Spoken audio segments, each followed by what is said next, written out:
Welcome to Shifting Lanes live on Facebook. Shifting Lanes Garage is if you are of the YouTube persuasion. I am Chad. With me, as always, is Greg, and I feel like we're on opposing sides of the force. You have the light over here and the dark over here. I don't know what's going on. We can't go through 1 week without like technology being like, "Hey, remember that thing that worked no more than a week ago?" It's not anymore. So what you need to do is every time I say something that you agree with, you have to go, good, good. That's all. That's the only way to start every segment now. Embrace the darkness. Do it, young Skywalker. Well, we have huge news, actually. We have finally hit 100,000 subs over on YouTube on the channel. Let's go. It's only taken a decade. No. And I think when did we start? 2017. So it took 8 years. We are viral. We are viral. We finally got to 100K subs. And we have another 30K on top on Shifting Lanes Garage. So technically, we're on the way to 200K now. Yes, let's get the Garage channel to that so that, well, it's not going to be for very long, but at least at some point, that will be getting replaced, or that will be getting replaced on my background. Or I might just sit here with it, like, for an entire stream. Like, you're just going to start... This is my play button. What's it's like Dr. Evil with Mr. Bigglesworth? Yes. Yes, Mr. Bigglesworth, with you and your play button. It's been a long time coming. I do think it's very cool that we can each get one. That it's not just like one, but you have to order the others, which I understand and get. But it is cool that we can get them from the same place, and you don't have to like 3D print one yourself. Although Hanson has a 3D printer, so we might make him just do it. Yeah, that's true. We can have two. We can have the expensive one and then the DIY one. I'm gonna make him print ours bigger. Yes, I like it. But big news there, which is really cool. Yes, sir. And while we're on that note, while we're talking about content that we indubitably create, that's poor English, but who the hell cares?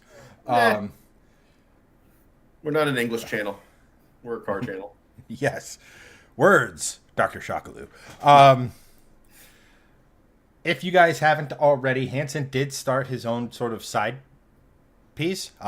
Despite my advice, well, I wanted him to call it the Shifting Lane Side Chick, but he declined. But tested Probably for good reason. Well, I never said I was the brains of this operation. But at any rate, on all social platforms, Tested by Hanson is his new channel. If you guys want to go check it out, yes, he's doing mostly the same stuff he does for Shifting Lanes on it. But that as the channel grows, as he wanted a place to put pretty much everything. So cars, tech stuff, anything you name it, and he wanted to be able to put content somewhere that wasn't going to hurt our algorithm. So yeah, I think it's more of like he's using the cars as the basis, and then he's gonna jump that into like photography and DSLRs. Think of like Marquez Brownlee. Like Marcus Brownlee does stuff on cars now. Like he does Tesla stuff and things like that. But he started as tech, so he went the other way. Hanson's just starting with the cars, and I think going into the other way. So yeah, pretty cool. Yeah, like he knows cars is kind of like obviously where he's been creating content for years. So like he knows that. So that's obvious. A pretty good way to kind of get into it.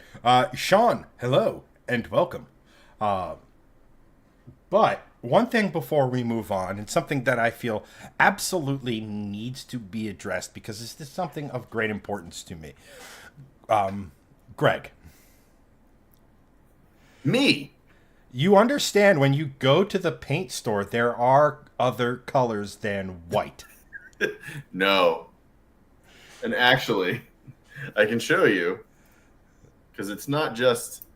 Yes. Yes, it's a different shade of white with the I'm light on. sorry. So the garage is white and your kitchen is eggshell.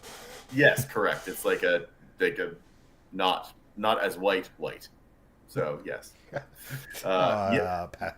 No, not gonna say.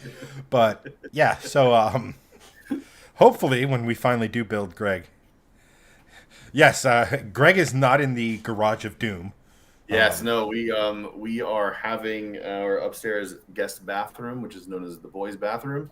We're having that redone just a little bit. The cabinets on there are just getting repainted by a guy we know through Kate working at the library, and he did work for them there. So he's redoing our cabinets up there, just using the same stuff and putting in some new fixtures and some new mirrors. So nothing crazy, just some stuff that needed to get done. So the garage is officially the staging area and full of drawers and cabinetry that is getting painted. So I cannot be in there currently, or I will be huffing paint fumes and it will be awful. And I will be 30 minutes on stream and then probably pass out.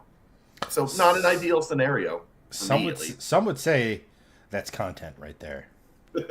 Some would say it's content. Others would say that is evidence. Chad forcing me to be in the garage. It was him. He's the one that made him pass out from all those paint fumes. Prove it. There's video evidence. It was streamed live. And probably an entire text chain and yeah, there's ample evidence. The video is just the cherry on top. But yes, I'm not in the garage today. Steve, welcome, my dude. But speaking of huffing paint fumes, let's talk about Subaru. Yeah. So Subaru loves to put out the coolest teasers of any manufacturer ever, and then do absolutely nothing with them. Remember when the 2015 WRX came out, and in 2014 they made that amazing two-door WRX concept, it wasn't like a rally fighter kind of thing, but it was it just looked sick. It was like a sports car. It was an actual real thing. We thought the WRX was going into the next generation as a true sports car. They were bringing back the two-door, blah blah blah. No, they basically just took the Impreza as always and made it a WRX and an STI. Cool. Yeah, so that's the Subaru. I don't think it's a. I don't think it's a stretch that Subaru has mastered the dark art of edging its fans. Yeah, that's true. That's true. Subaru is the edgelord of the automotive industry for sure. But what they're doing now is they're teasing this new model, or potentially a new model. Again, with these headlines and a lot of these news stories, could be potentially teasing a new. Just say what it is. It's literally just a rendering of something that they did. That's all it is. But Subaru did tease this thing. It's a potential new performance model. It's going to be, I guess, unveiled at Japan Mobility Show in October. So we have some time for 1,000 other leaks and speculation to come out before this happens in October, between now and then. But since Subaru doesn't currently have an STI, a lot of people are now saying that, oh, this could be the STI that we've been waiting for with the new generation. And they put out a teaser image, it looks kind of cool. It also just looks like what they currently have with some maybe wide body, maybe some front lip, and I don't know.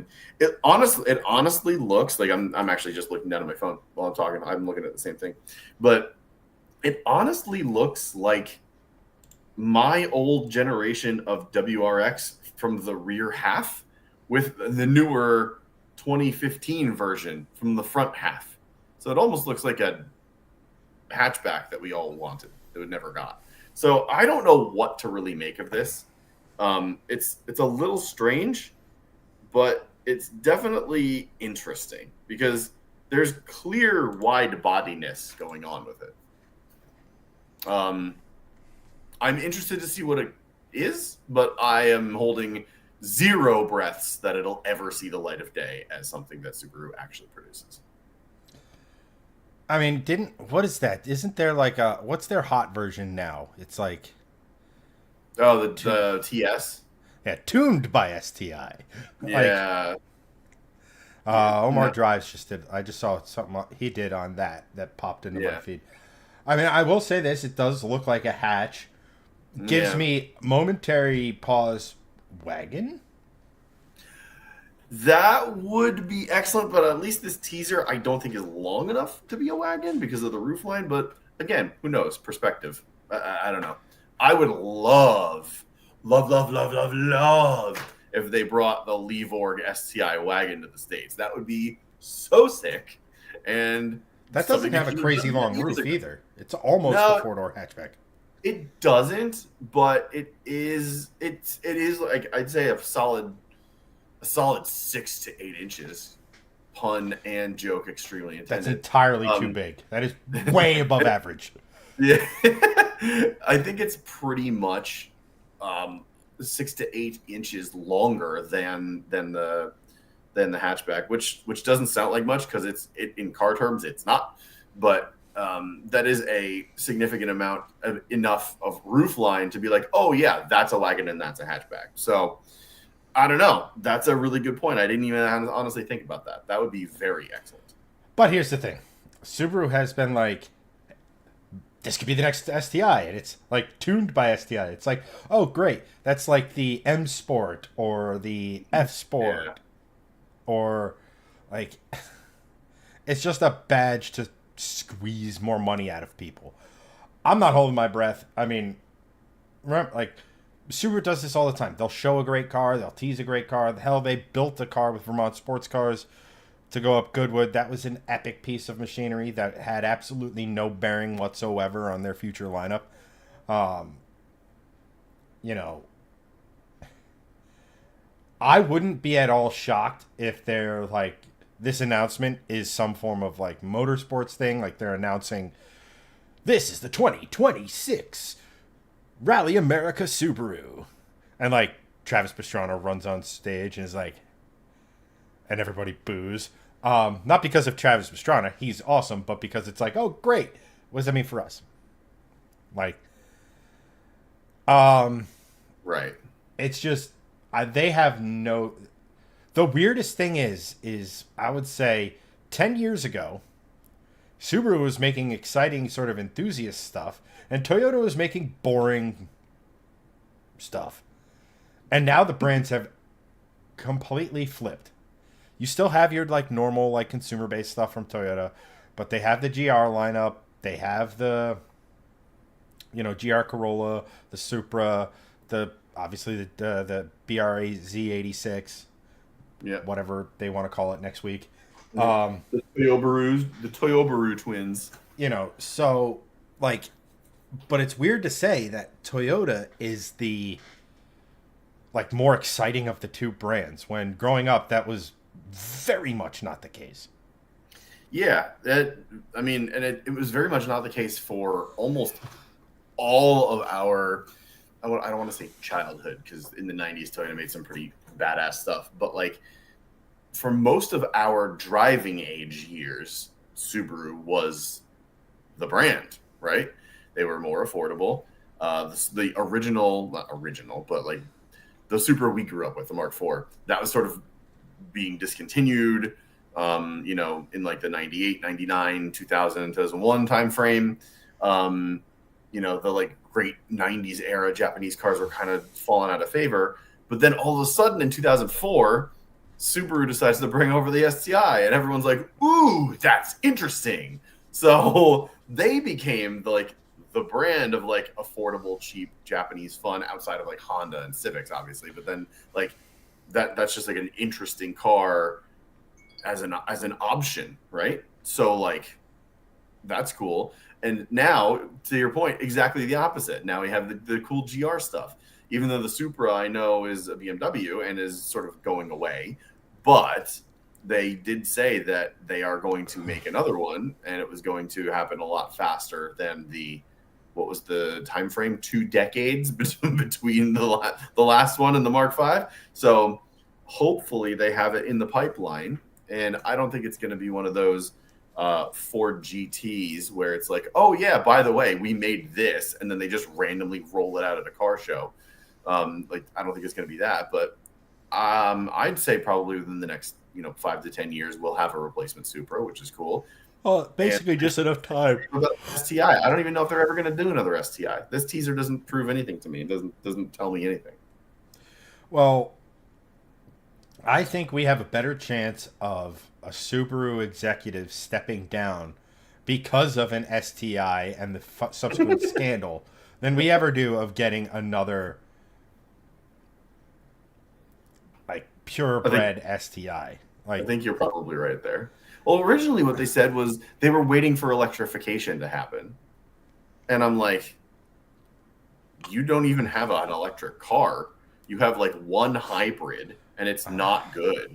And I'm like, what electrification are you waiting for? Like, electrification have been in cars for like decades now, guys. Like, honestly, God, you just gave me the Subaru STI lineup.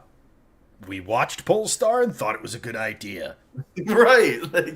Like, oh my gosh. Oh, you like no, but like that's a real possibility. Like I think that's what they were trying to do, but then they didn't have the backing of like Geely or Geely or however the hell you pronounce it. And I'm just like, I don't know. I don't hold that much hope for Subaru. The reason why I don't hold that much hope for it is that they're selling cars hand over fist. Like Subaru is just constantly beating sales goals, so they have no incentive to be like, yeah, let's bring back the STI. Like, or on the opposite side of the spectrum, they could have a Macan in the Porsche GT lineup, sort of. Sure, like I think that's great, but I don't think that that's realistic for Subaru to expect of them. I mean, honestly, right? You don't have to do much to make an STI. You don't. You don't. No, you don't. Like, call up Owens and be like, "Hey, make me some dampers. Give the turbo more boost. Like, make 300 horsepower, and maybe make it look less like a crossover that got caught in between a foot and a floor, and job done." Yeah, I mean that's. I would hope they do that. That would be excellent. I mean, but you're not wrong. Making an STI is not a difficult thing for them, but I don't see it. I don't see it happening. It turns out it's like, this is the new Subaru Impreza WRX STI, and it's just a rebadged Corolla. It's like, haha, we can do it too. It's like, we already have the BRZ. Why not do it with a compact? Like, I could see that happening before we got another like true STI. Honestly. Welcome to the EG18, the flat 3-cylinder. That would actually sound horrific, I think. All good, Steve. Do you, man? Andrew, welcome, my dude. And yeah, hopefully they can pop on. That'd be fucking awesome. But yeah, I mean, it's funny how Subaru basically saw money and went, okay, if we just build normal cars, people will buy them. And, well, you can't really fault that line of thinking because it worked. Right. Well, right. Exactly. So, like, they don't have much of an internal,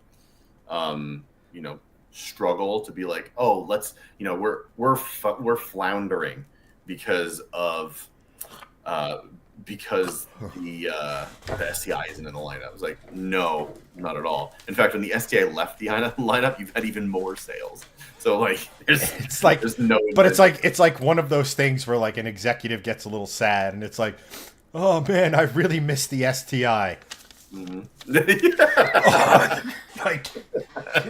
Also, why do you have a random 100 just right there? I have casual flex. I mean, if you really want the casual flag, no, I'm kidding. You just fold it in half, and you're like, now I've got 2.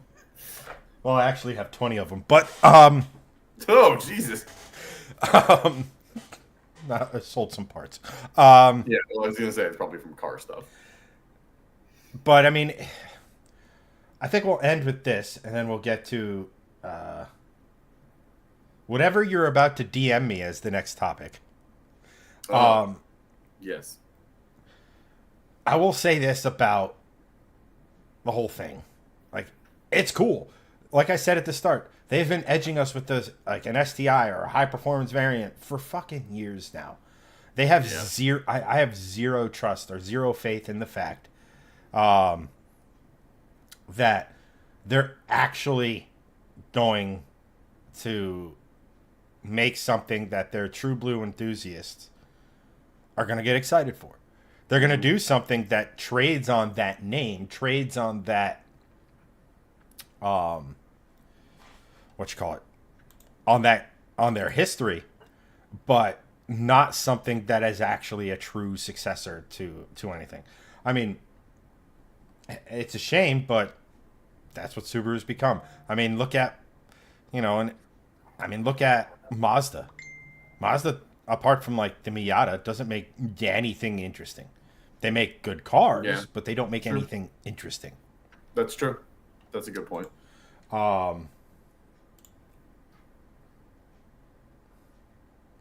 But speaking of Subarus, I can't do that. If I hit the right button, that would help. Speaking of Subarus, they at one point made a hatchback, which was hideous. That I owned. Well, wait, which one? They made multiple. I guess. Well, technically, the one in the Hawkeye generation was a wagon. It was another hatchback. You're talking about my generation, though, right? Yes. Yeah, I know. Yeah, I know you did not like that one at all. It's like they took an egg, put the beak from Toucan Sam on the front, and then sent it.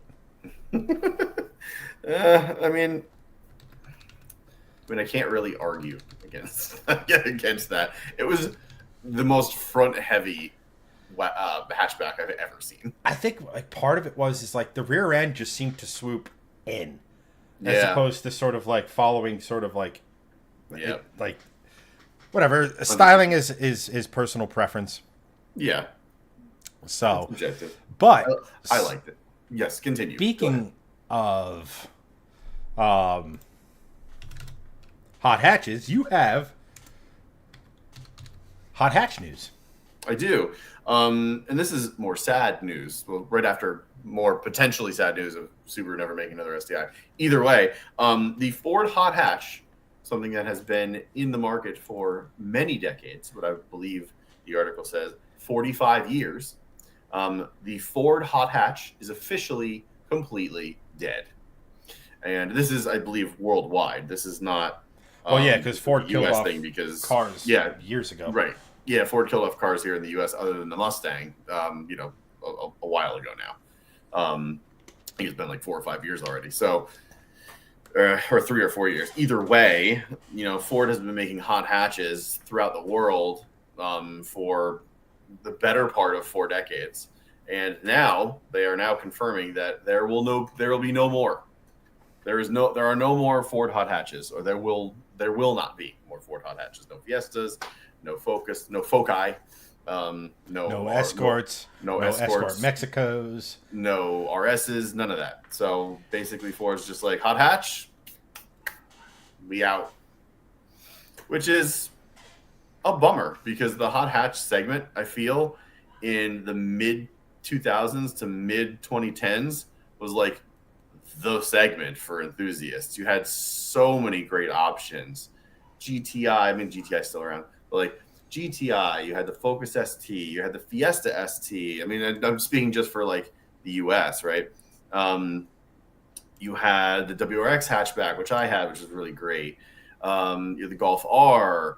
You had the Mazda Speed 3, which is a really cool, really cool little hatchback for someone. The Volvo C30 was a little softer than a lot of, but it was still pretty. Given the time frame, it was basically Europe's Focus ST.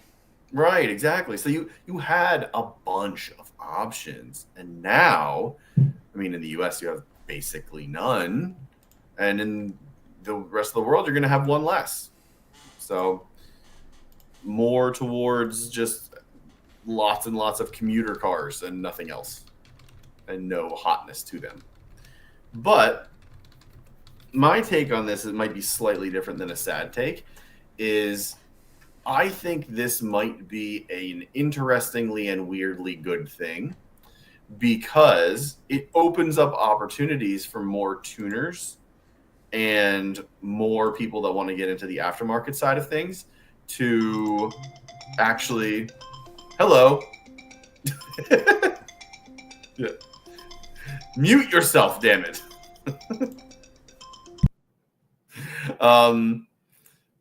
Might be an interesting thing for tuners and aftermarkets at an aftermarket what's it called? Aftermarket shops, hard word, to get into it and be like, oh, well, you don't offer this hot hatch? We do. Here's what we can do to your base Focus or your base Fiesta or your base crossover, whatever. We can turn your lame car into something super, super awesome. So I think that's really cool. And the less and less enthusiast cars we have, the more and more people are going to want to turn boring ass cars into enthusiast cars. So like you're already kind of seeing this with like performance SUVs from manufacturers, and you've been seeing they've had those for a while now. It's not like they're new, but I feel like people outside of like the BMW M division would be like, oh, you know what? Well, we can take your X5 and make it even better. And I know that exists currently, but I think part of that is with less and less hotness coming from manufacturers, it opens up more opportunities for other shops to be like, yes, we can do that because now that doesn't exist, right? The Focus ST, the Fiesta ST hatches, they don't exist. The Focus RS doesn't exist. We can make that for you. Just bring your Focus in, give us $10,000-$15,000, like the base price of it would have been from Ford or whatever. I don't know, throwing out numbers, but like, people come in and do that for you. And I think it's cool. It could be an interesting thing for other shops to do that. I'm just going to go back to the article because since Chad very rudely left me here, I'm going to read a little bit of it just so we have some like context here. So Ford's hot hatch journey began with a modest attempt in 1980. 45 VG after the Super Sport, the Blue Oval is now exiting the segment. After the Fiesta ST was discontinued a couple of years ago, the Focus ST has now followed suit. So it was the Focus ST that was just basically 86th. So let's see. Configuring a new Focus ST is no longer possible. Someone at Ford mentioned that unsold vehicles,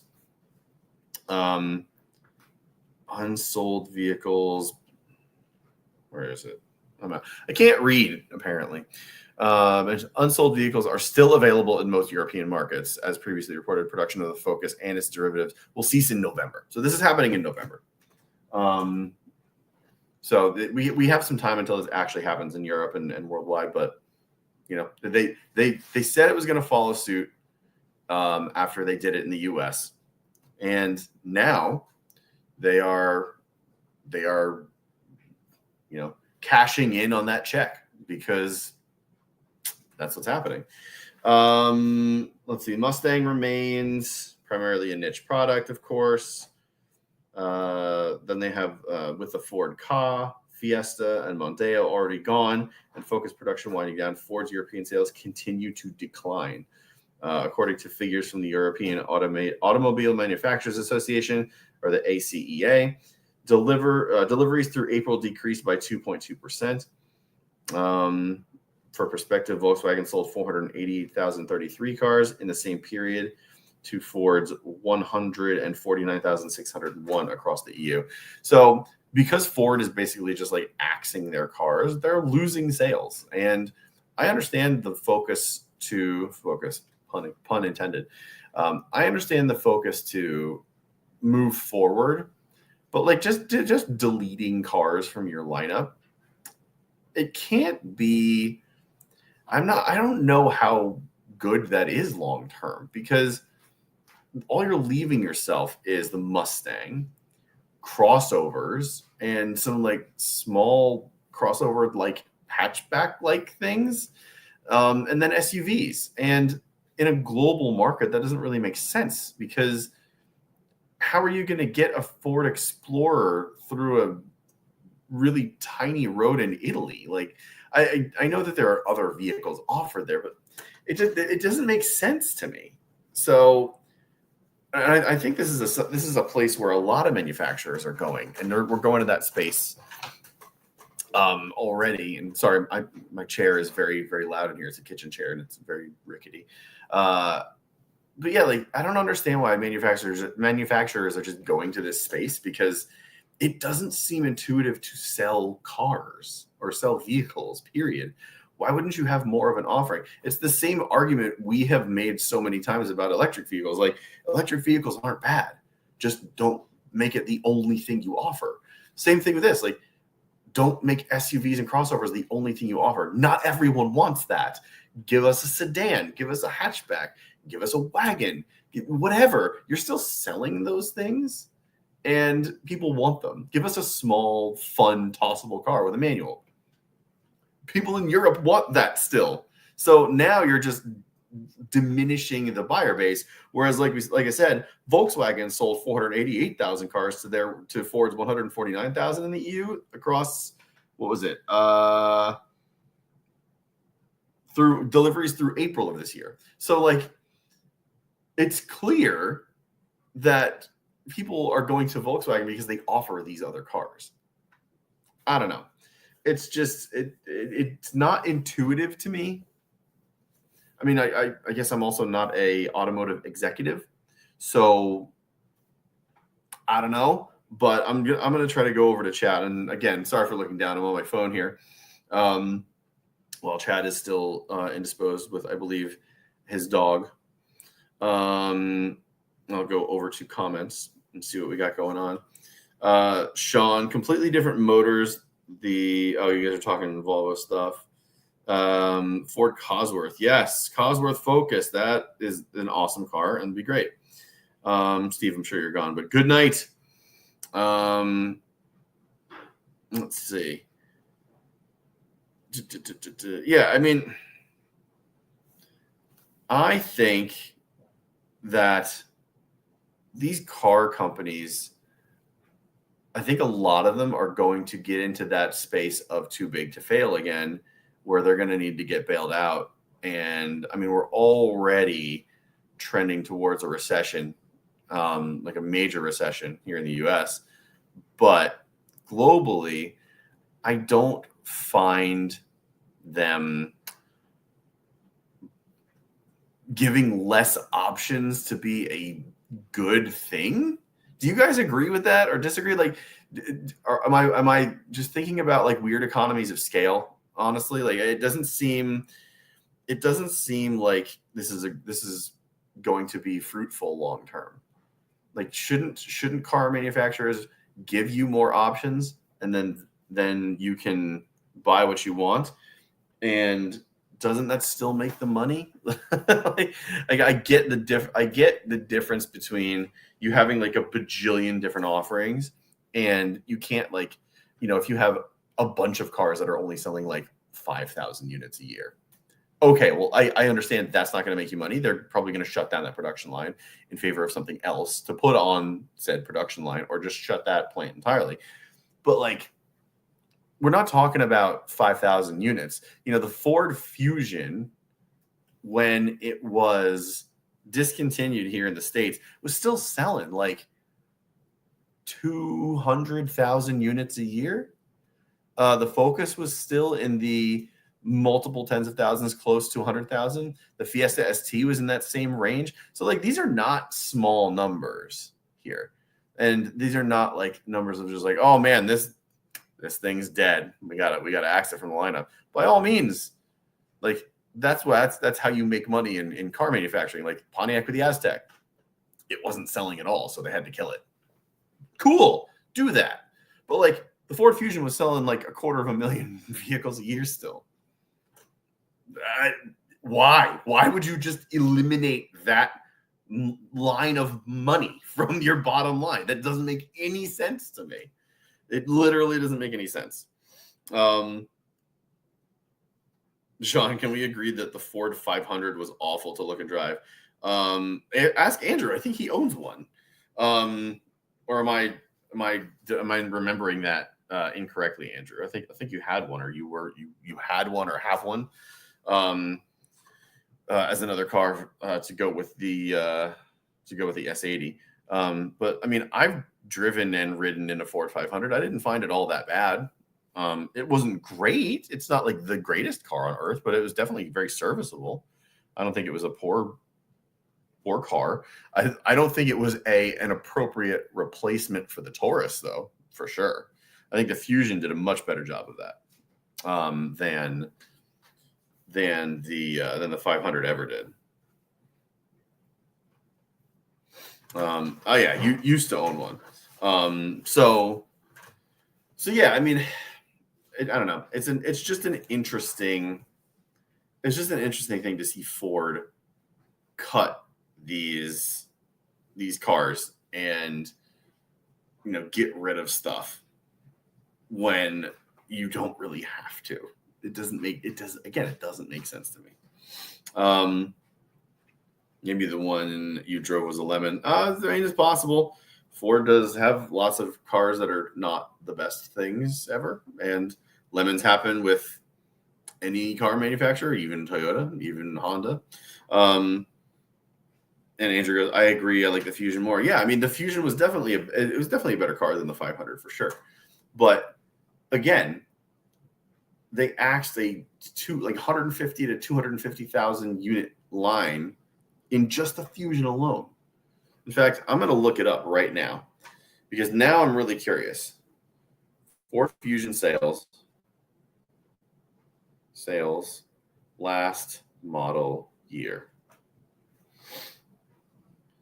So Fusion production of the Fusion ended in July of 2020, part of a shift towards SUVs and trucks as consumer preference for sedans declined.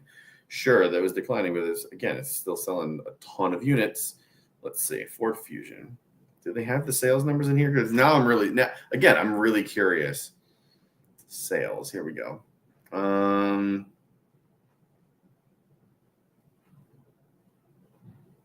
Fusion. Oh, this is only the hybrid.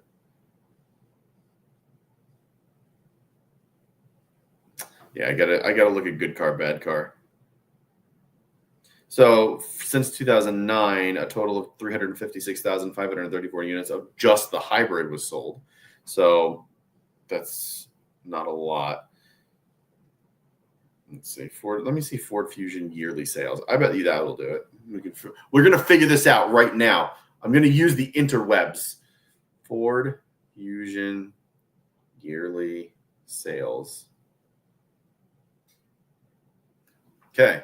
Ford Fusion's yearly sales in the United States peaked in 2014 with 306,000 units sold. In 2020, obviously the year it was killed, sales had declined significantly with only 61,000 units sold, but that's because people didn't want to buy it because it was getting discontinued.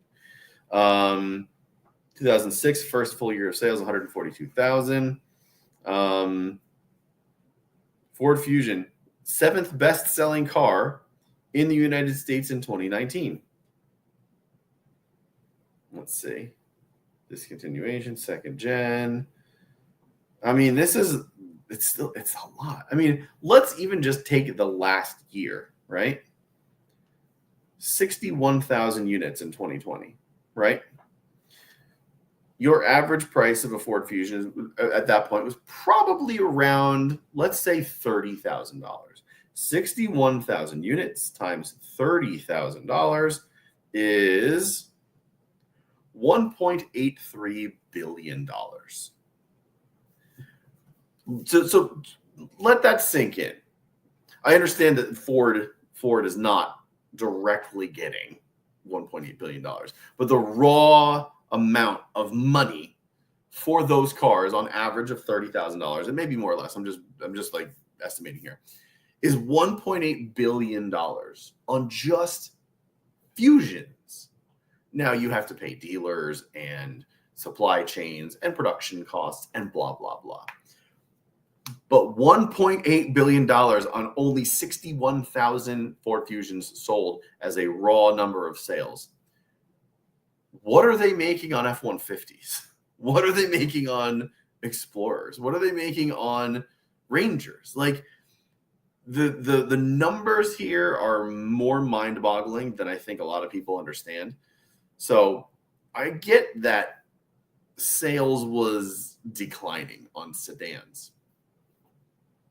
Why not just keep making it? 61,000 people still bought them.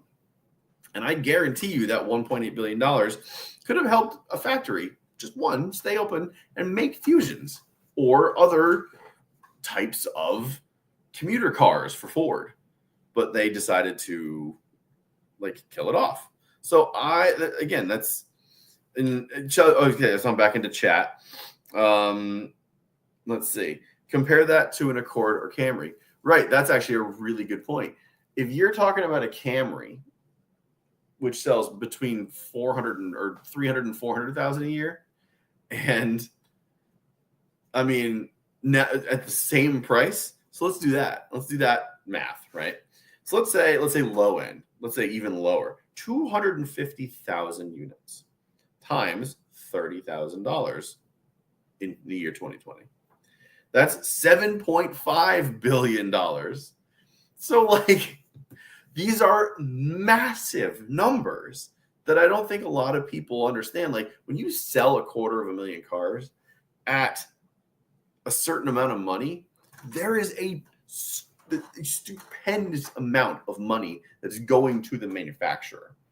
And that's why I was like, how are these companies too big to fail and got bailed out? They were still making a shit ton of money. I don't get it. How do you mismanage this so poorly? I'm getting super off topic here, but either way, the whole thing of Ford killing off cars, I think, is one of the single dumbest moves, because now you've just fed every single competitor your sales. All of them. 61,000 people that probably wanted to go and buy a Fusion. I bet you more than half of those buyers were like, man, I'm going to cross shop a Volkswagen now, or I'm going to cross shop a Camry, or I'm going to cross shop a Honda Accord because I really want a sedan. I don't want this crossover. I don't want this Ford Escape. I don't want this Explorer. I can't afford an Explorer. Explorers are like 60 grand. I want something that's going to give me room. This Escape is too small. I don't feel like there's enough room in here. Headroom does not equal shoulder room, leg room. The Ford Fusion had a bigger, legroom cabin than the Escape did. It always has, and it still has. So I bet you, maybe not more than half, let's say just under half, 40%, 45%, that's 40% of your sales that you just axed that aren't going to convert to crossovers or SUVs or trucks. I don't know why you would do that. Just make a better product and keep making that product. You clearly have the money and supply chain for it. Very easy thought, right? Let's go back to chat a little bit. Sean, it felt like the front and rear ends were connected via a dial-up connection. That was, I think, that was on the Ford 500. Andrew, oh, that's right. You have the Lexus. I love the Lexus ES. It's a much better ownership experience than the 500. I would definitely agree with that. Lexus is definitely a much better car company than Ford, period, I would say, as far as reliability is concerned, quality of product, but also you're talking about a luxury manufacturer versus a basic car manufacturer in that sense. The Lincoln version of the Fusion could be had with a spicy Turbo 6. Yes, it could, and that was very cool. All good, Chad. No worries. Sean, basically an SHO that only goes all right. That's good. Andrew, the P2 Executive S80 I own, I don't see them out on the road anymore. I've seen 2 of them for sale online this year. Yeah, I haven't seen those. I think I've seen 1 in the last year. They're really not around much anymore. Unless you're the guy that's not crazy. considering the V6 and too big. Sorry, excuse me, Sean. I wonder if it's slightly cheaper to make trucks because of the bed. That's actually a good question. I don't know the answer to that. I would imagine no, but again, I don't really. Again, I just said I don't know. I'm maybe yes because there's less raw materials that go into it, but I don't really. I would wager a guess that trucks are more expensive to make just because I feel like there's more body componentry, but maybe less electronics. I don't know. That's something I'm going to look up and bring to next stream because I'm not entirely sure. That's a very good one. Andrew, I liked the Taurus SHO car, the second gen. I liked that. That was a great Taurus. And the like everyone says show. I can't say show. I got to say SHO. I don't like the Taurus show. It's like, I don't know, it speaks funny to me. Yeah, Chad, basically the Mustang 4-door, exactly. So that version of the SHO was quite spicy, and then like a bunch of different SHO variants are very cool, and they can be tuned, and they are quite good cars, very quick. Trucks sell, yeah, that's true. Good point, Chad. So yeah, I mean, it's an interesting proposition about cars versus trucks versus SUVs. And when Chad gets back, we'll get into our next topic, but it's not something that I really prescribe or subscribe to. I don't think it's a great business decision to do that, quite frankly. So I'll get off my soapbox. That is everything. That is everything I have in a nutshell for this conversation. Yeah. But yeah. Anyway. So our next couple of topics are very cool in the sense of it's stuff we've talked about before, but there's some new things we can talk about with those topics. Oh, finally, you got to do that. So, excuse me, I am extremely tired. It's been quite the week over here at the Gregson household. We've got some electric vehicle news, which is actually quite interesting, although it's not as interesting as you think, and I'll explain why once we get to it. And then we have some new stuff from the Eleanor Gone in 60 Seconds saga that's been going on for quite literally 2 decades. So it is one of those things where it just keeps going and going and going. But we will talk about that when Chat is back. Chat, how are you doing? How is Chat? I need to check in with you guys and just ask, how's it going? Oh, good. You guys are actually talking. That's great. Let's see. People buy 6-figure 1500s. Yeah, I don't know why. No one really needs that. So many people that buy 6-figure 1500s don't use them for that reason. It's technically SHO, super high output, is what it allegedly stood for. Yeah, that's exactly what it was. The show SHO. No, the S650. Oh, the S650 4-door. Oh. When is that? What is that? Is that a thing that's coming? I don't even know. I'm sorry. My brain's not working. Next topic. Dogs that waste your time for no good reason. It's a dog, Chad. Bring it inside and put a pee-pee pad down. Make it happen. I've been doing farm stuff, making a list of things for the 940 revival. Nice. What do you need to do to get the 940 back on the road? What exactly are the things that are wrong with it?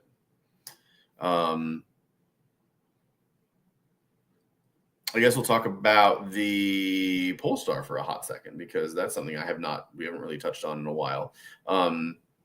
For those that are watching, not live on stream, I am not in my garage as I usually am. We're getting some work done in the upstairs bathroom, and that is the staging area for all of the cabinets and them being painted, and I don't want to pass out from paint fumes. So that's why I'm in here tonight. Next week, I'll be back in there.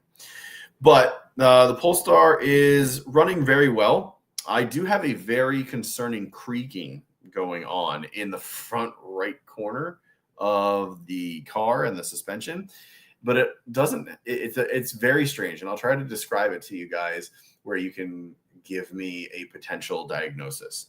When I am driving, there is no noise. When I am accelerating, there is no noise. When I am braking from like 10% to about 30% of brake pressure, there's a like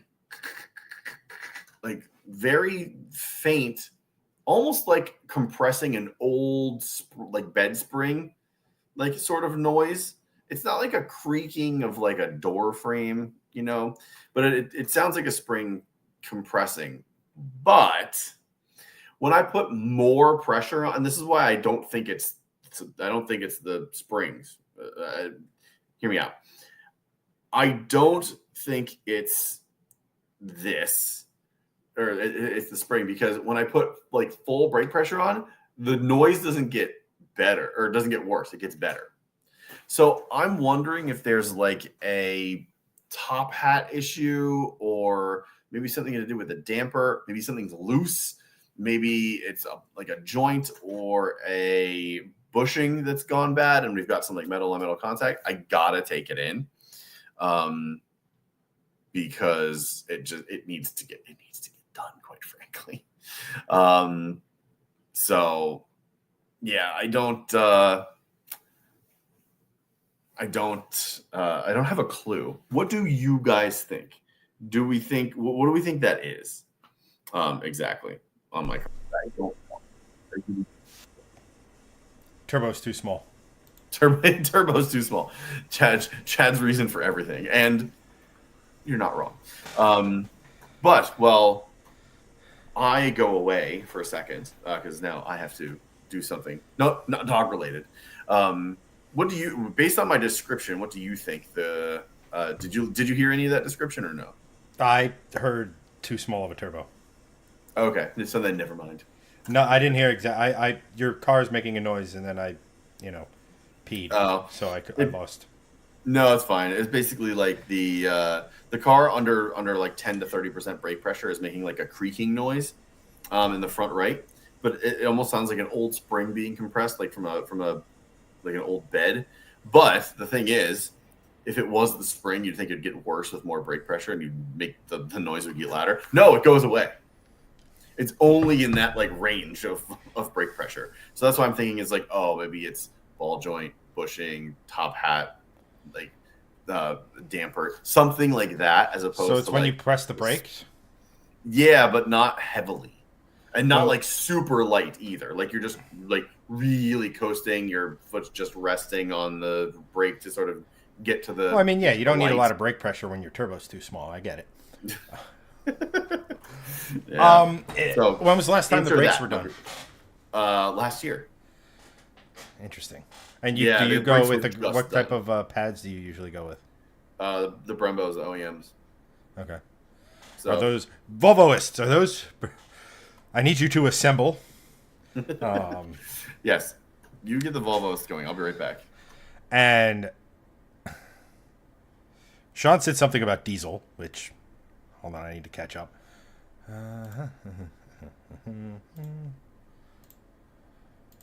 All right, so we'll circle back to Sean. I was like, what do the fuses have to do with Greg's car squeaking? It turns out it was for Sean's car. Control arm bushings. That's weird. So, let me ask you this then. Because I'm not what you would consider to be a suspension eczematurk. Why would that happen under light braking but not be louder under heavier braking? Like, you understand what I'm guessing the bushings are like moving because of weight transfer kind of coming off the back or pitching forward, I should say. I guess it's just got to be at like maybe if it's too far forward, it kind of there's a bind.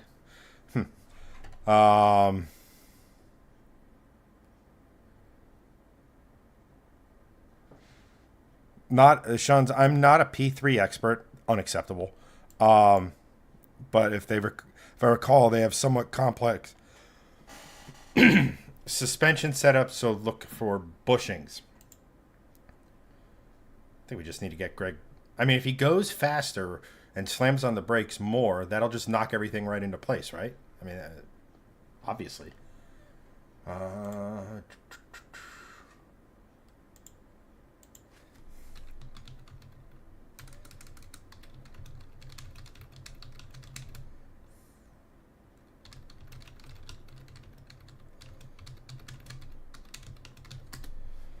huh. Sean, under heavy braking, the deflection has probably already happened quickly, but under light braking, you might be hearing it happening. Yeah, it's kind of what, as I was saying it, I kind of, my brain sort of was like, well, it probably is, angles are different and momentum is different. Um, at any rate,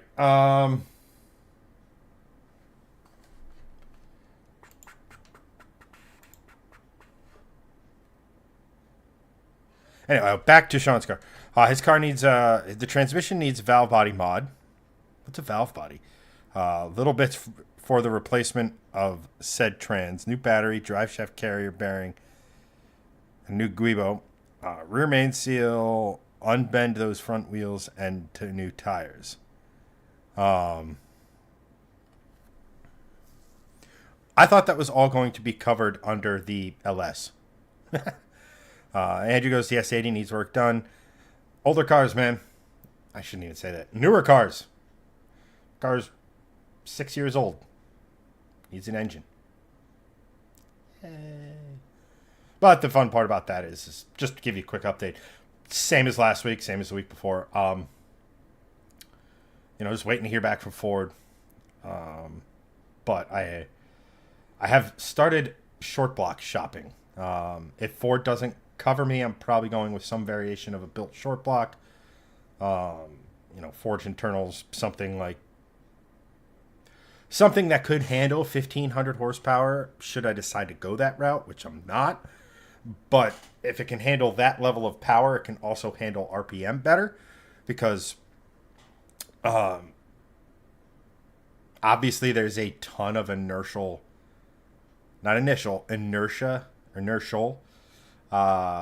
forces acting on the pistons, on the crank and stuff. Because you got to imagine, like your engine's revving thousands of times every minute, right?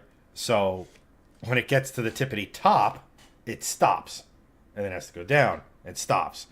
And that same action is happening on your crankshaft. Moving on. So obviously stronger components for less power but more RPM. Make those forces can withstand those forces a lot better. Also, like I said, it basically is built to suit a shit ton of horsepower. Should at some point I decide to add said shit ton of horsepower.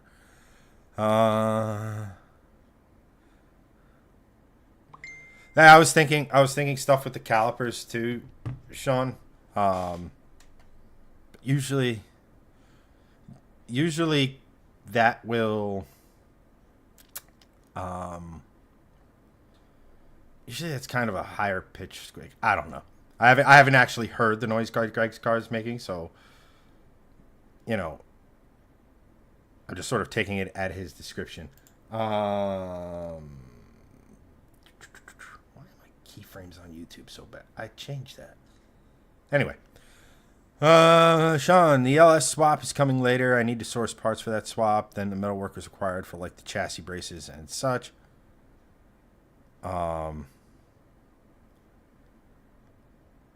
Sean goes,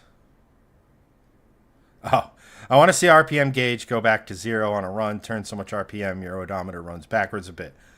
I don't know if we're going to get there, but that is actually something that I have to consider, especially if we're spinning it much past like 8,500, because my tachometer only goes to 8,000. So, um, excuse me. So, I don't know what we can do there. I don't know if we can swap in uh, like a GT350 dash, but it all depends on what short block I get. Because a couple, I guess I share this with you guys. I mean, all 11 of you. Um, so ideally, first and foremost, I want Ford to take care of it, do the right thing mostly, and I want to make sure they do the update with the piston rings and stuff, so I don't have this problem again. But I'm not holding out hope. So, like I said, I'm looking at some forged internals. What the hell's so like some like Gen 3 5.0 short blocks. There we go. We're talking. Texas Speed makes one for around 7K, but I don't know. But if you just jump up a little bit, and it's all relative, right? They make a much stouter one for about 9. So that's kind of one of the things I was looking at. I also have contacts at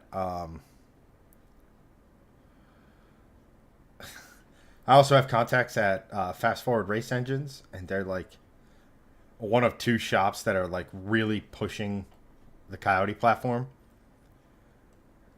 So maybe, just maybe, I can ship my damaged short block to them, and they can, re-sleeve it, bore and put slightly wider sleeves in it, with a little bit of a longer stroke, and kind of push that 5.4 to 5.5 liters out of the motor, which I think would be epic. Because the plan for this car was always not only RPM, but if I could, go bigger in displacement. Like, because the GT3 race car of the S650 Mustang has a 5.4 liter version of the Coyote. It's a race version, but obviously. But I see no reason why you can't get the same displacement out of the street Coyote. And a lot of people I've talked to who know their shit don't think that would be anything near a problem. So that's one option. I'm not holding out hope on that one just simply because I think that's going to start really pushing beyond the budget. Like, whatever engine I get, I'd like to at least, at minimum, have enough left in the budget to do a new intake manifold, intake system, throttle body, etc. Obviously, there's a tune involved there. And obviously, one of the good things about the engine swap is the headers can go in. So... but an interesting option, it's actually real quick. Shar goes, break the damn needle. I mean, yeah, it also would be kind of cool to just leave it at 8K and somehow make a reference mark for like 8,500. So like I know where I'm at. And then just have a Mustang, an American V8 where the needle is going past where the tachometer ends. Like, I think that would be kind of cool. And then Sean goes, take a hot knife to the plastic and cut a hole at the bottom and make new tack marks. No. Not to be a jerk, but no. I don't want to...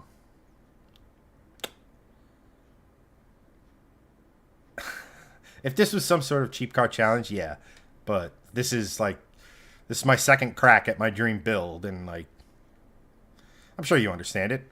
It's why like you're waiting to do the swap. You're looking for the them good parts. But Greg, the consensus is bushings, control arm bushings, top hat, or like something as stupid as like the pins in your caliper are rubbing it up. Interesting. I'll have to take it to another Sean. the Sean from Volvo, not Volvo Sean in chat, different Volvo Sean. To see Spelled what's good. SHAWN. Yeah, no. I think it's the same way, SEAN. Which is another variation of John. That's the origin. That's right. Yeah, interesting. That's sort of like what I was thinking. It wasn't like, I don't think it was spring related or anything like that. So we'll see. I think that there is a known issue with top hat, I want to say, or the seating of, not necessarily the top hat itself, but like the seating point might either be cracking, or which would be a huge issue. But I have to look it up. I know that there's some sort of known issue with the top side of the suspension in the front with these cars, so I'll have to look it up. But we'll see. That's actually not a bad. Oh, oops! I just updated the title and description twice in a row because this thing doesn't go away.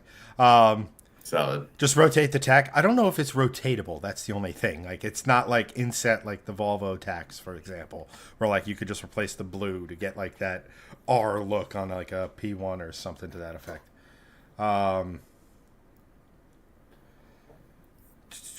And yep, many languages don't have a J in their alphabets. I don't remember what the context of that, but here we are. And our next bit of news flows nicely into the Mustang talk, because I thought this was resolved years ago with the whole B is for build situation. But apparently we have final legally binding resolution to the family. And this is the family from the first Fast and the Furious, not the second one, the first Fast and the Furious. Not Fast and Furious. Gone in 60 seconds. Gone in 60 seconds. The Eleanor Supra, you know what I'm talking about. Yes. The first Gone in 60 Seconds. The family that owned the rights to it thought they owned the rights to anything Eleanor Mustang related and blah, blah, blah, and all this other. Just the dumbest. Just the dumbest. Which is pretty moronic. Yeah.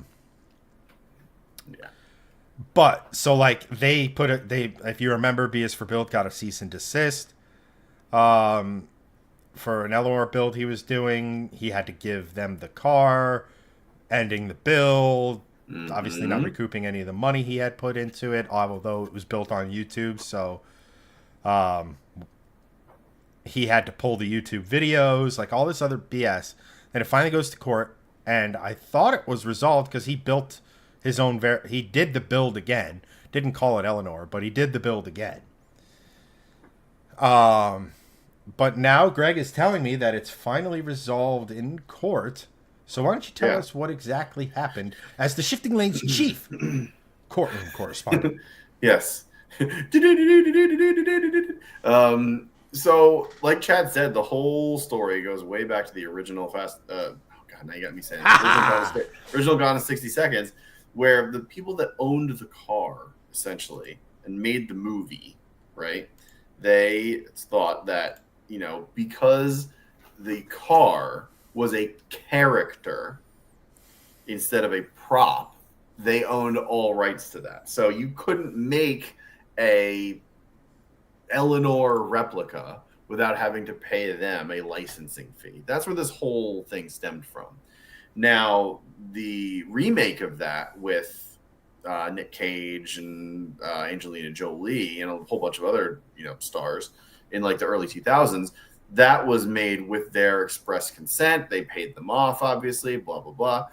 But so many other people have tried to like sell Eleanor merch, or like Chad's example, B is for Build on YouTube, tried to do this build for the Eleanor, which was a really, the updated Eleanor, which was, remind me of the build, Chad. I think it was like a modern GT 500 underneath a. It was a regular. It wasn't even. I don't even think it was a performance package, regular GT, but it was a GT that But it was modern. It was E-bodies. a modern Mustang. It was. I'm 99% certain it was almost identical to my silver Mustang, but without the performance package. Yeah. Okay. So modernized Mustang wrapped in a 1960s era Mustang uh, shell, which again, super cool build. But he got the cease and desist, and this has been going on for years and years and years with other people and other companies trying to like bank off the Eleanor name. And like I said, the whole reason they wanted to do this is because they thought Eleanor was a character in the movie, like a person would be, like Han Solo from Star Wars, right? You can't make a Han Solo action figure because that is a character from a movie, and you have to pay rights. Although using fees and blah blah blah. using Star Wars as the example for a character that you can't make is a bad one because you can, because of the way the studio had so little faith in Star Wars that they never That's true. But don't try to out nerd the nerd. Now, but there are to paraphrase, things, right? You can't make a Jean-Luc Picard action figure because yes, because there are licenses. If you bought the license to that, then yes, you can do that, but you can't just make one. And people were just making Eleanor stuff because it's a freaking car. So the whole thing is blah blah blah blah blah blah blah courtroom jargon. The courtroom decided that, or the judge and the jury decided that, I think it was an appellate court. So the appeals court basically decided, like, no, this is a prop in a movie. It's not a person. It's not a character. You can't just say this. But this is coming like decades later. So my whole point that I was going to make for this was, you can now make Eleanor things. Eleanor. We're not going to get sued. So you can call Mustangs Eleanors now. You can make Eleanor Mustang paraphernalia should you really want to. You can build an Eleanor Mustang on YouTube, and now you won't get sued. My thing is that, all of these people that got legal cease and desists, B is for build, obviously a great example here. When are the countersuits going to start? Because of all the lost wages and all the things that said, this was within my legal rights. There's I wonder if there's going to be any retroactiveness to this.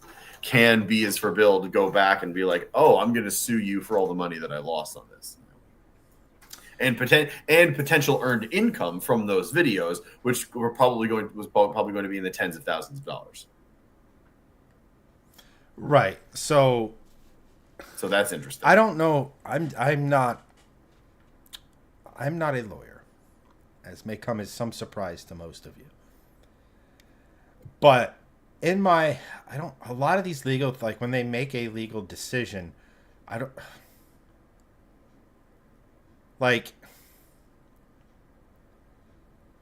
know if you can retroactively go back, because what was technically legal at the time, they did. It wasn't like they were, I forget, someone in some court had made what they were doing, had agreed with the old family of the original movie. So, I mean, number one, like, even if they could, there's absolutely no way that this estate is going to become anywhere near close to being able to pay off all those damages, right? The only other people I could think of then there's the other people, like, who the hell? They were a shady business.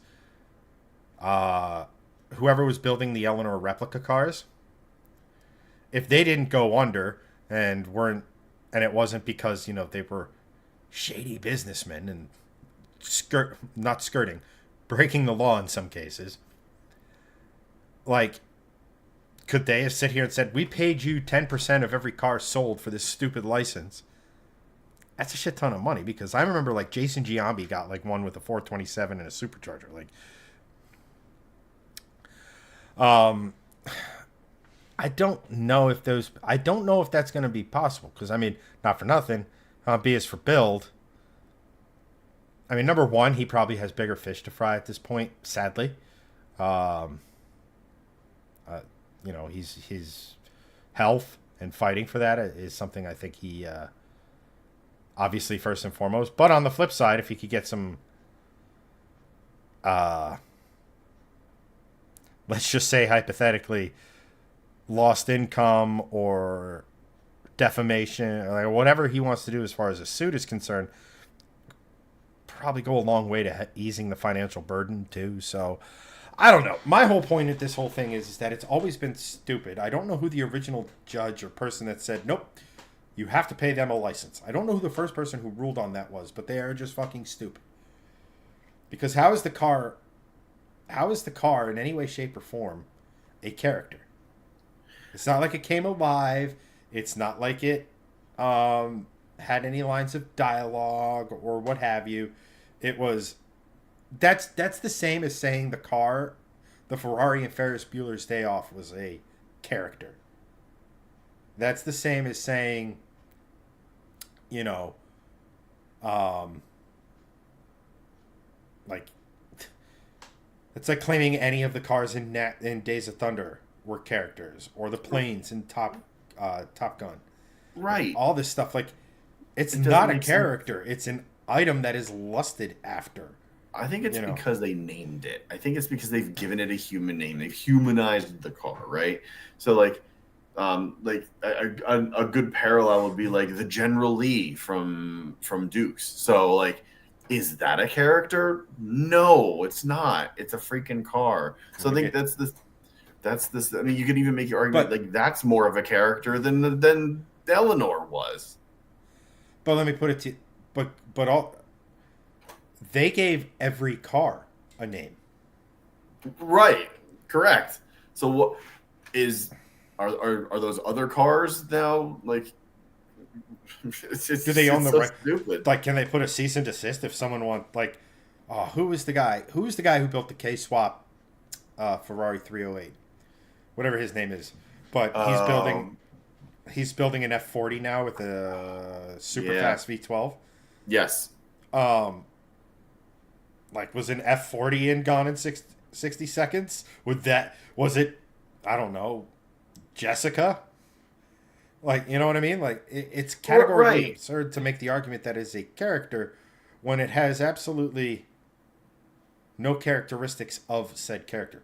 You want a character that's a car, Christine from the horror movie, Lightning McQueen, Doc Hudson, right? Kit from Knight Rider. You know, those are characters. It was always fucking stupid. I feel bad for the people who got, like, financially their shit kicked in because of it. Right. But same. Like, it's done. It's in the past. Like, I don't know. I'd be curious to see if there's any, like, legal reprisals of these people. For, like, I don't know if they're, like, able to go after lost revenue, but maybe they're able to go after, like, legal fees, fighting, or what have you. But, like, I don't know how that works. I don't know how, if you can retroactively go back. Because, like, generally speaking, the lawsuit, when it gets to a higher court, like, no settlement or anything is paid as long as the appeal is made within a certain time period. And then the appeals court looks at it, and then that decision is usually what? And it's like, okay, you got to pay these people, or no, you don't, or what have you. And then in very rare cases, it's an item that makes it to the Supreme Court, and then it basically becomes, I don't want to say law, but a case reference.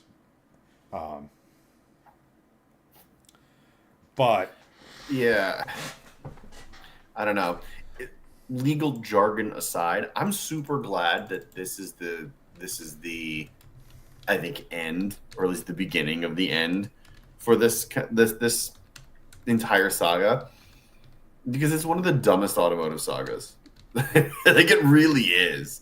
It doesn't make any sense to me of like why this dragged on so long, and then the courts were not just like, this is a freaking car. I know cars are like near and dear to our hearts, right? Like we we humanize them, we give them names, we call them he's and she's and what have you. But like, at the end of the day, it's a freaking car, man. Like, it's not a character in the movie. Full stop. Exactly. So, yeah, I mean, I'm just happy that now, like, at least now we have, at least we now have a legal reference. So some dipshit can't pull this crap in a future car movie. Yes, thank God. Thank courts. Thank the courts. So, but at any rate, let's get to our final evening topic. I thought you final Final destination. Oh God. Yes, I learned there were at least 5 in that particular series of movies. At least 5 what? Final Destinations. Oh, is there? I didn't even know there was. I have no idea. But I will say this: that their marketing was fucking chef's kiss. Oh yeah, I saw that. They were driving around major cities, logging trucks, and they had their shit on the back of a fake logging truck. So good. Like our entire generation gives logging trucks such a wide berth because of that movie. 100%, yes. Like the I mean that's as a marketer, like that is just excellent guerrilla, like grassroots marketing. It's just so like disruptive, perfect, like literal perfection. Yes. But yeah, the last topic we're going to talk about EVs, Chad's favorite topic ever. But it's an interesting one because... Is it though? It is, because there's been a new study which looked into the likelihood of purchasing an EV and factors behind that decision, which was completed in March of this year and spanned 1,128 interviews. AAA found that only 16% of U.S. adults reported being very likely or likely to purchase an EV as their next car, the lowest that figure has been since before COVID-19 pandemic. And this is from Road and Track. Conversely, the percentage of adults who stated they are unlikely or very unlikely to purchase an EV as their next vehicle has grown from 51% to 63% in the last 4 years. So, 3 things that I want to make mention of about what I just said. 1, this is not just a new thing. This has not just happened in 2025. This is something that has been growing in sentiment over the last 4 years. 2, they conducted these interviews over the last, I think, 4 years or whatever. That I think this lends credence to what we've been saying all along. It's just like EV vehicles aren't a bad thing. They just shouldn't be the only thing. And people are starting to get really tired of that. 3, I don't necessarily think that these numbers are 100% accurate because 1,128 interviews does not equate to 350 million people. I understand that not all of those millions of people are adults that can buy a car, but that's the population of the U.S. Chop that in half. You got the adults, maybe. Yeah, but you also have things like biblically small sample size. I mean, here's the thing, right? You could have taken this poll in, say, Los Angeles. Yeah. You could have taken the same poll in Iowa, the same poll in Texas, the same poll in Florida, and gotten wildly different results. But I don't think necessarily the data they accrued is inaccurate for one simple fact. When you sent this to me and I read the headline of Americans are growing less interested in buying electric vehicles, study says. My first thought was, I could have conducted that study. You know how we know that we're getting less and less interested in electric vehicles? Because they're not selling as many. Yeah. Well, it's not that they're not selling as many. They're still selling a lot. It's just the trajectory was supposed to be like this, but it's not. It's doing this. It's like, well, duh. The sales are flat. Like they're starting to plateau. everyone that's wanted to get one probably has done that. I also think that there's been a shift in thinking. I mean, A I don't shift mean in lanes per se. one might say over 100,000 times. Um, Oh God, I'm tired. Thank you for laughing at my cheap jokes. I like it. No, I I do like think it. that in this country at all, I think honestly the worst thing for electric cars was when the government said you had to buy them. Dude, I could not agree with you more. Because It became something. dude, Most people who buy electric cars, 99.9% of them aren't buying it because it's the best, most effective, most economical yes. form of transportation. They Yeah. are buying it because it's different. It's a luxury in the sense of the fact that they now have a chip to play in the sitting around the bar at the country club or being at work or what have you. It's like, oh, Mhm. you just bought that gas guzzling SUV? My Model Y will dust it in a straight line. Yeah. And there's no emissions. Ha ha ha ha ha. The Yeah. new smug, so to speak. Right.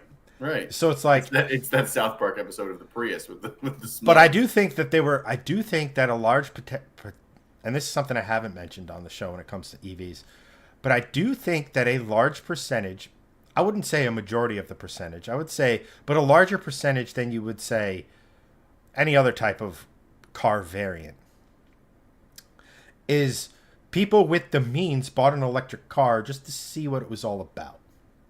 Yes. To They see, wanted to dip the toe. see if, okay. I mean, we've talked about use cases and stuff. It's like, I only drive 100 miles a week, so I have plenty of range. Yeah. So let me give this electric car thing a try.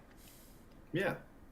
And I think the last time we talked about EV sales, we were talking about the fact that over 50% of current EV owners have said that they wouldn't, like, they're not guaranteed to buy an EV with their next car purchase. Yeah, correct. And I think a lot of this is sort of, I don't want to say a market correction. I want to say like sort of the tank of the EV market sort of stabilizing in the fact Hmm. that we are now finding out just how many people want electric cars and how many people don't. And guess what? Yeah. They made, I mean, they made pretty interesting inroads. They were 1 in 5 new cars sold for a minute. They were 1 in 4 cars sold for years. And Hmm. they're still hovering around that, if not a little bit less. Um, that's a fairly sizable chunk for a relatively new technology to break in not a very long time. Yeah. You know, um, I think. they have they like you said, they have their place. We know that, and I think there's a lot of people who are sitting in waiting and being like, I don't care what an EV can do or can't do or what have you. Well, that's not true. But you have a lot of people sitting here saying it's like, you never buy the first model of a new car, right? Well, like we're still in that first sort of generation of mass electric cars, right? It's lithium ion batteries, there's a basic regen service. Effectively every single electric car sold today is using the same formula. Lithium ion batteries, and then they just add or subtract motors depending on the model. I think I think there's a large segment of people that are seeing and they hear people like us, not that we're overly influential, but they hear people like us, they hear people in the news, they hear people talking about all these new technologies, whether it be solid state, whether it be sodium ion, whether it be a combination of the two, all of that sort of stuff. And I'm not saying it's a significant portion, but I think there's a bunch of people. It's like if I'm going to consider an electric car, I want it to do everything my current car can do. Yes. So Including go far. I think going back to your point about the government sort of shoving EVs down everyone's throats, and that being sort of the biggest issue. I think part of that biggest issue is they did it under the guise of like this is going to save the environment. This is part of like the This is part of like how we're gonna save the planet, or this will save the planet. Like that was their big thing. And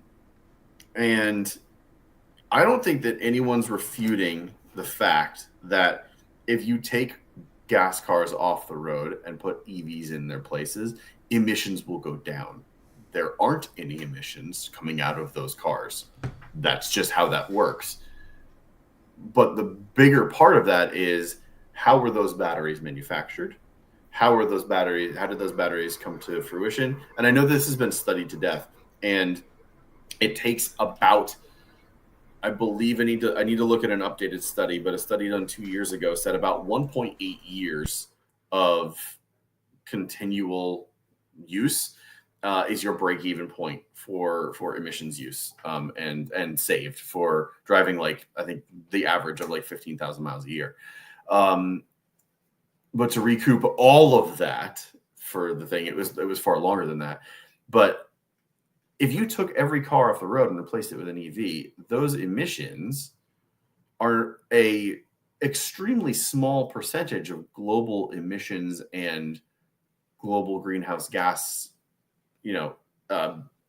expelling. Like, taking those cars off the road is not going to do the same thing that I think I touched on this last time. It's not going to do the same thing like when every single country in the entirety of the world decided, hey, we got to take aerosols out of the air and the ozone layer is going to heal itself. And everyone freaking did, and the ozone layer healed. If every single country took gas cars off the road immediately, you're muted. I can't hear you. And now we have an unseasonably cold spring. Thanks.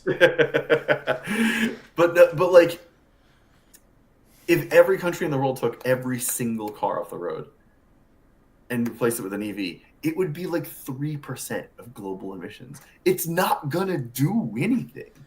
It's not the like biggest thing. It's not going to. It will. The whole reason I'm saying is it will help the environment. It will not save the environment. That nomenclature is what should have been used. This is going to help our environment. And they've always said, this is going to save the environment. It's not. It never was. No, and I mean, here's the thing. I've always looked at EVs from one simple perspective. It is a car that sort of goes, as opposed to making engine noise, but it's a car. And that's, I believe, say what you will about Elon.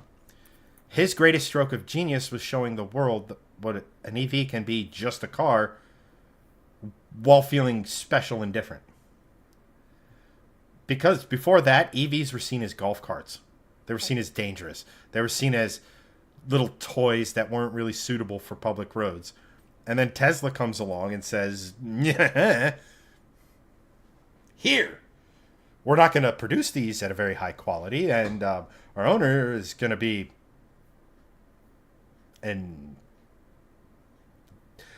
but it doesn't matter. They found a way to make a car be an iPhone. Yes. They found out how to make it so, like, you had to get the new Tesla, just like people go out and spend, I don't even know, $1,500 fucking dollars on a new iPhone, which is categorically absurd. Right. Just, let me put my completely free and I didn't pay a dime for iPhone away. So it's just a car. It just has a different way of propelling itself. Right. And the market will dictate what that technology needs to do to become the predominant technology. And as everyone will sit here and see, like, I think, I don't know if you saw the reports, but this is funny because it's Samsung has made new solid state batteries with, like, I forget, like, a significant amount of more range than your average batteries of the same size and can charge in 9 minutes. Like, that's the refueling thing kind of figured, right? Yeah. Let's face it, most people, when they get gas these days, they go into whatever the convenience store is and load up on, energy drinks, lotto tickets, Hell, if it's a Yep. Wawa or a Quick Check, they're getting a fucking sandwich. Pretty much. Yep. So 9 minutes is nothing. You know, Yep. so if you're doing 600-700 miles, 9 minutes to get 600-700 miles back, I mean, I guarantee you, if that can be done in a way that is not obscenely expensive, obviously economies of scale will help, and as more and more and more and more do it, Yeah. it'll get cheaper and cheaper and cheaper. But that's a lot of people's aversion to the electric car solved. Yeah. And I'm still at that point not saying if someone still wants to get a nice car or a synthetic fuel car or a hybrid or a hydrogen fuel cell is starting to make a little bit of a, I don't want to say comeback, but it's starting to regain a little bit of prominence. Gain some traction. Yep. 100%. Mostly because Lamar has this crazy stupid idea of making an all hydrogen class. Oh my gosh. How is that going to work? I don't know, but they're targeting soon. Like this year's Garage 56 entry, and that's for new and emerging technologies, or 2 years ago, a NASCAR. It's like new and emerging technologies from decades ago. No, it's a NASCAR with carbon fiber. Yes. And I love it to absolute death. Totally. That was a great thing to do. I mean, it's just spectacular for bringing eyeballs to the sport. Mm-hmm. But the one this year couldn't be more different. It's based off of, I forget, like an LMP3 chassis. It's hydrogen fuel cell. They have quick fill and all this other sort of stuff. And it's like, yeah, it makes this, it does this, it's bad,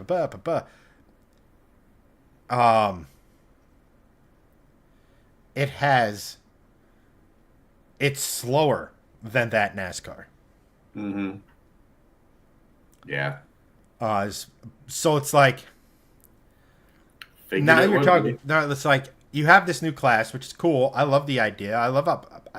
It's a new technology. If you can make a class of cars that can go around the track and do it in such a way that it's not a hindrance to the other fucking cars, like, hold on, we're throwing a caution because all the EVs need to recharge. No, Yeah. you know, but it just acts. That's the thing. People don't want to watch Formula E where they're swapping cars. They don't want to watch a series where they're swapping battery packs to get a new tank of fuel. Silliest thing. They're not watching a series right? And they don't want to go to the pump and replace a battery pack because how do I know this battery pack is as good as the one I have? Sure. And, not for nothing, the person responsible for it is probably going to be some minimum wage college kid. And we know when batteries go bad, they go really bad. Yep.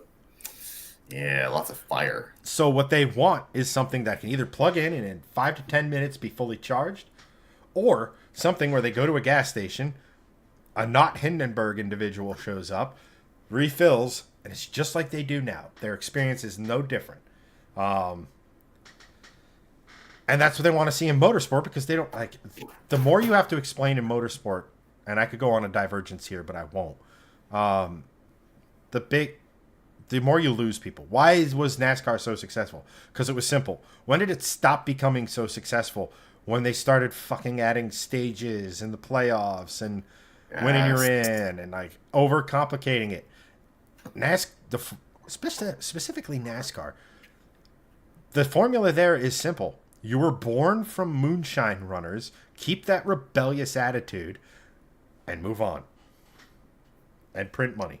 Nailed it. So, but to circle back, gotta put my final take on it. Of course Americans are losing interest. It's no longer the hot new thing.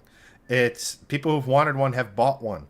The market share rise is declining. Like, you didn't need to fucking poll 1,000, 2,000 people from wherever the fuck to figure that out. All you had to do is just sit here with a calculator and half a brain and say, Yep. so. 100%. That is correct. But I will say this, and I mentioned this in chat to Sean, who was wondering how much of the slate is going to sell. I think the slate is a fantastic case for EV and generating not buzz for the EV, but just straight up being something people buy. For the simple fact, Yes. it's not saying it's trying to change the world. It's not trying to do this. It's not trying to do that. You buy an vehicle and you add to it what you want. None of the stuff you don't. I think that Nice Top Gear concept, I think that concept is going to, in a lot of ways, revolutionize how these EV manufacturers think about their products. I hope it revolutionizes how all cars are seen. You know, where I'd like floor mats and the nice infotainment screen and system with GPS, or at least I don't even need GPS. Just give me CarPlay. Mm-hmm. The big ass motor, best transmission, and the best suspension. Everything else you keep. Yep. Don't care. But the thing is that from a marketing perspective, I think it's revolutionary from the fact that they just sit here and say, here's what it does. You want more? We offer more. If that's not enough, bye. But it's cheap. Mm-hmm. Which is something EVs have never been. Yeah, that's the biggest thing. It's the cheapness, and it's the customizable nature of it. Like that. Those are the two big things. I think if they can really nail it, and it's not an absolute shit show, I feel like Slate could be the thing that actually really pushes it more forward. I honestly feel if Slate is done well and they actually have the backing to produce the quality product that they're saying they're going to produce, and they're not going to be backed up by production demands. They're not going to be backed up by a lot of this XYZ stuff. If they can actually deliver on what they're promising, they will change the automotive industry as we know it. And I'm not saying that. I'm not overstating that for content. I genuinely believe that. Yeah, I do too. And then lastly, Andrew Kaiser in chat goes, the second NASCAR tried to become F1. Please elaborate, because I would argue that F1 has gained more success because it's being more like NASCAR. Yeah, I would agree with that. F1's finally marketing like NASCAR. And Max Verstappen thinks he's the second coming of... He's trying to be the second coming of Dale Earnhardt poorly. I still love it. I sent Greg this clip.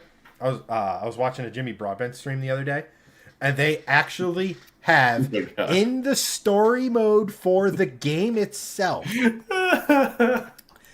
the story mode for the game itself, they have a moment where Max hits you in your car. He pushes you off the track. Pushes you so good. off track. I gotta find. I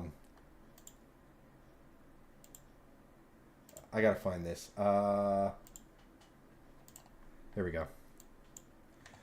Greg's gonna have to be silent for a moment, I will mute. but I gotta just.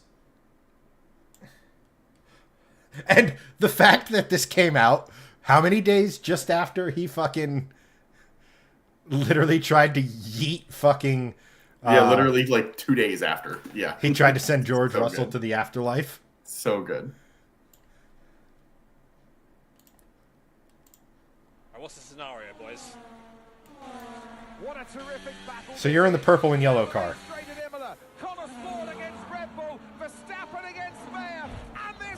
Realistic. Realistic gaming. I mean, Oh, and he shoved him off the track. Oh, so true to life. I totally realized they didn't get to watch that. So let's do that again. Oh, okay, cool. Scenario, boys. What a terrific battle this is. Down the main straight at Imola. Connor Sport against Red Bull. Verstappen against Mayer. And this Realistic. Realistic. Realistic gaming. Close going into that corner. Tough to go around the outside. Verstappen was so hard though, So so good. aggressive as we often see. Oh, that is... I saw that and I replayed it and replayed it and replayed it and replayed it because I'm like, that is hilarious. Like, that is so fucking funny because, like, literally he does it so often that it is part of the official video game of Formula One. Sean goes, we need a shift squad race night. I agree. And And then Andrew goes, they're trying to class up the sport, and they should stick with the NASCAR formula. I actually do agree with that. Shoot, who was I listening to?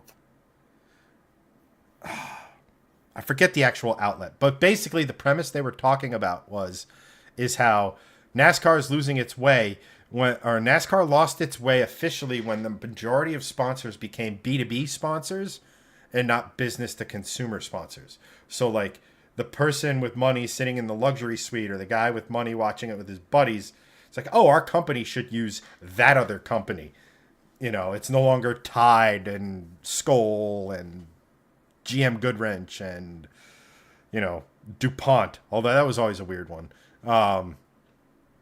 And stuff like that. So, like, I will absolutely agree with that point. I do think NASCAR lost its way. Like, there's nothing wrong with trying to take NASCAR and make it a little more F1-y because these guys are the best in the world at what they do. I don't think you necessarily need the pomp and circumstance of F1. Frankly, I love the fact that NASCAR settles it. Like, if the George Russell and Max Verstappen thing happened in NASCAR, George Russell would have gotten out of his car after the race, walked up to Max, and punched him in the face. And guess what would happen? Max would stop doing that.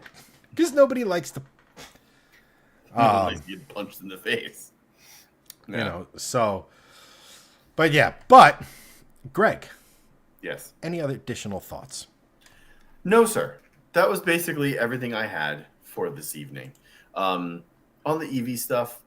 I have no more. On the NASCAR and Formula One stuff, I have no more. I'm spent. I need to go to sleep.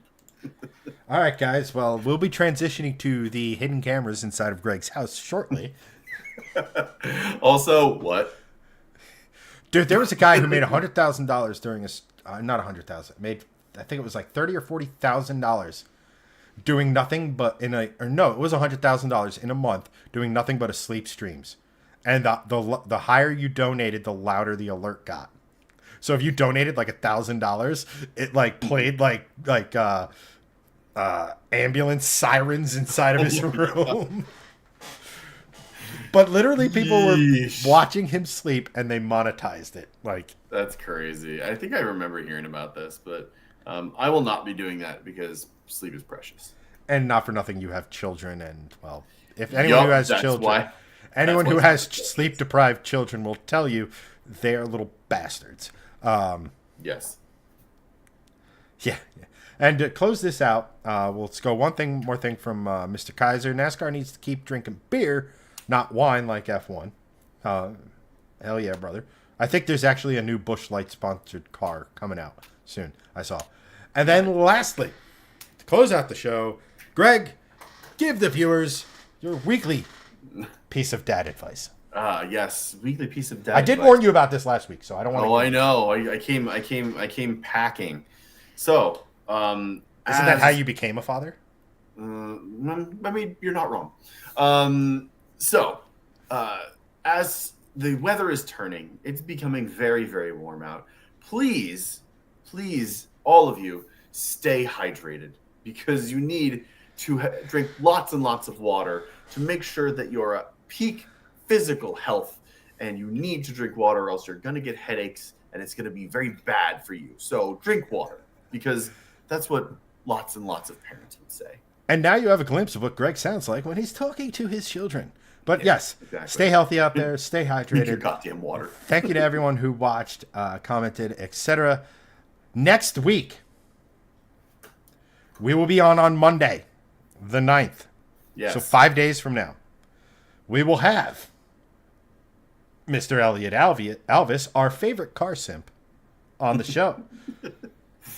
Hopefully with a fully hydrated Gregson. Yes. So that would be excellent. But can't wait for that show, guys. But for this one, that's a wrap, and we will catch you